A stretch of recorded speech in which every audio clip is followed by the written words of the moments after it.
Proteção da propriedade. Se alguém roubar um boi, ou uma ovelha, e abatê-lo ou vendê-lo, terá que restituir 5 bois pelo boi e 4 ovelhas pela ovelha. Se o ladrão que for pego arrombando for ferido e morrer, quem o feriu não será culpado de homicídio. O ladrão terá que restituir o que roubou, mas, se não tiver nada, será vendido para pagar o roubo. Mas, se isso acontecer depois do nascer do sol, será culpado de homicídio. Se o que foi roubado for encontrado vivo em seu poder, seja boi, seja jumento, seja ovelha, ele deverá restituí-lo em dobro.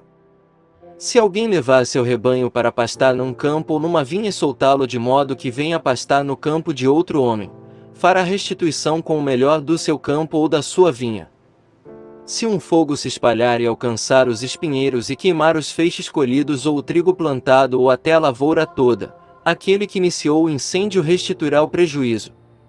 Se alguém entregar ao seu próximo prata ou bens para serem guardados e estes forem roubados da casa deste, o ladrão, se for encontrado, terá que restituí-los em dobro. Mas, se o ladrão não for encontrado, o dono da casa terá que comparecer perante os juízes para que se determine se ele não lançou mão dos bens do outro. Sempre que alguém se apossar de boi, jumento, ovelha, roupa ou qualquer outro bem perdido, mas alguém disser, isto me pertence, as duas partes envolvidas levarão o caso aos juízes. Aquele a quem os juízes declararem culpado restituirá o dobro ao seu próximo. Se alguém der ao seu próximo seu jumento, ou boi, ou ovelha ou qualquer outro animal para ser guardado e o animal morrer, for ferido ou for levado sem que ninguém o veja, a questão entre eles será resolvida prestando-se um juramento diante do Senhor de que um não lançou mão da propriedade do outro. O dono terá que aceitar isso e nenhuma restituição será exigida. Mas, se o animal tiver sido roubado do seu próximo, este terá que fazer restituição ao dono.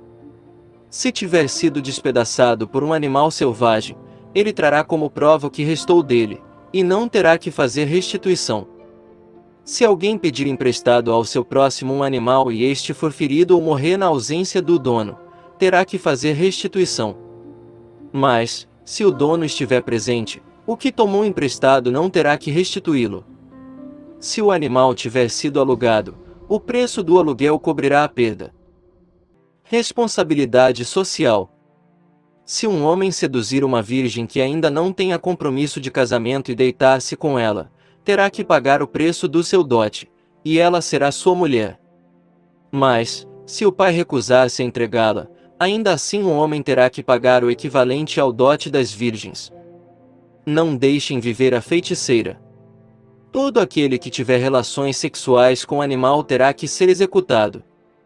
Quem oferecer sacrifício a qualquer outro Deus, e não unicamente ao Senhor, será destruído. Não maltratem nem oprimam o estrangeiro, pois vocês foram estrangeiros no Egito. Não prejudiquem as viúvas nem os órfãos. Porque, se o fizerem e eles clamarem a mim, eu certamente atenderei ao seu clamor. Com grande ira matarei vocês à espada, suas mulheres ficarão viúvas e seus filhos, órfãos. Se fizerem empréstimo a alguém do meu povo, a algum necessitado que viva entre vocês, não cobrem juros dele, não emprestem visando a lucro. Se tomarem como garantia o manto do seu próximo, devolvam até o pôr do sol, porque o manto é a única coberta que ele possui para o corpo. Em que mais se deitaria? Quando ele clamar a mim, eu o ouvirei, pois sou misericordioso. Não blasfemem contra Deus nem amaldiçoem uma autoridade do seu povo. Não retenham as ofertas de suas colheitas. Consagrem-me o primeiro filho de vocês e a primeira cria das vacas, das ovelhas e das cabras. Durante 7 dias a cria ficará com a mãe, mas, no 8º dia, entreguem-na a mim. Vocês serão meu povo santo. Não comam a carne de nenhum animal despedaçado por feras no campo, joguem-na aos cães.